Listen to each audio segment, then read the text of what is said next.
மாதக்கணக்கான யூகங்களுக்கும் வாரக்கணக்கான பரபர பேச்சுவார்த்தைகளுக்கும் ஒரு முடிவு.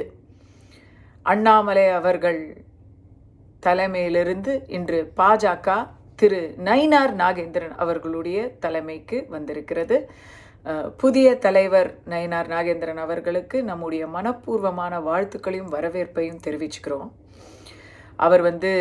அவர் வந்த உடனேயே அடுத்த அறிவிப்பாக அமித்ஷா அவர்கள் ADMK BJP alliance EPS CM candidate அப்படிங்கிறதையும் அனௌன்ஸ் பண்ணிட்டாரு.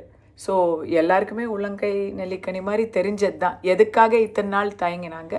இப்போ எப்படி அது ஒன்றன் பின் ஒன்றாக அந்த அறிவிப்புகள் வந்திருக்குங்கிறத பார்த்தாலே என்ன விஷயம், எதனால் இத்தனை நாள் ஒரு யோசனையில் இருந்தாங்க, இனிமே என்ன ஃபார்வர்ட் பிளான் வச்சுருக்காங்க அப்படிங்கிறதெல்லாம் ஒரு சின்ன குழந்தை கூட சொல்லிடும். அதிமுகவுடைய கணக்கு வேறாக இருந்தது.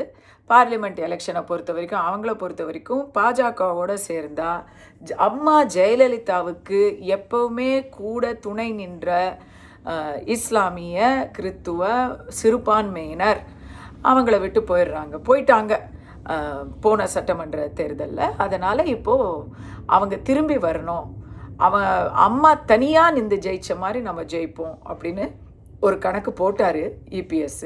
ஆனால் இப்போ காலத்தின் கட்டாயம்,